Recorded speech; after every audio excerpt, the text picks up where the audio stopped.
আমি একটা চাক্ষুষ সাক্ষী এই সমস্ত বর্বরতার। একটা জিনিস আমাদের সবসময় মনে রাখতে হবে, এই বর্বরতা কোনো সেনা সদস্য করেনি, সম্পূর্ণটাই তদানীন্তন বিজিবি সদস্য দ্বারা সংঘটিত। Full stop. এখানে কোনো ইফ এবং বাট নাই। এখানে যদি ইফ এবং বাট আনেন, এই যে বিচারিক কার্যক্রম এতদিন ধরে হয়েছে, 16 বছর ধরে 17 বছর ধরে যারা জেলে আছে, যারা কনভিক্টেড, সেই বিচারিক প্রক্রিয়া ব্যাহত হবে। এই জিনিসটা আমাদের খুব পরিষ্কার করে মনে রাখা প্রয়োজন। এই বিচারিক প্রক্রিয়াকে নষ্ট করবেন না। যে সমস্ত সদস্য শাস্তি পেয়েছে তারা শাস্তি পাওয়ার যোগ্য। এখানে কোনো রাজনৈতিক নেতৃবৃন্দ এর মধ্যে উপস্থিত ছিল কিনা, ইনভলভ ছিল কিনা, বাইরের কোনো শক্তি এর মধ্যে ইনভলভ ছিল কিনা, সেটার জন্য কমিশন করা হয়েছে।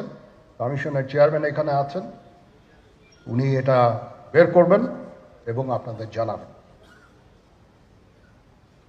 বটম লাইন হচ্ছে যে এই সমস্ত আমাদের এই চৌকস সেনা সদস্য যারা প্রাণ হারিয়েছেন, তারা প্রাণ হারিয়েছেন তদানীন্তন বিডিআর সদস্যদের গুলিতে। আমরা নিজেরা এই সমস্ত জিনিস নিয়ে অনেক ভিন্ন মত পোষণ করছি। কেউ কেউ এই জিনিসটাকে ভিন্ন খাতে প্রবাহিত করার চেষ্টা করছি।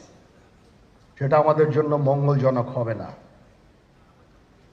আজকে যদি আমার যে উপদেশ আমি কিছু দিয়ে যাব, সেটা যদি আপনারা গ্রহণ করেন, আপনারা লাভবান হবেন, আমি এটা আপনাদের নিশ্চিত করছি। আমরা নিজেরা ভেদাভেদ সৃষ্টি না করি, আমরা নিজেরা ইউনাইটেড থাকি। আমাদের মধ্যে যদি কোনো সমস্যা থেকে থাকে, কোনো ব্যত্যয় থেকে থাকে, কোনো গ্রিভান্সেস থেকে থাকে, সেটা আমরা আলোচনার মাধ্যমে সমাধান করব। এটার জন্য ডানে বায়ে দৌড়িয়ে কোনো লাভ হবে না, নিজের ক্ষতি ছাড়া কোনো লাভ হবে না। আমি আপনাদের এই জিনিসটা নিশ্চিত করে দিচ্ছি।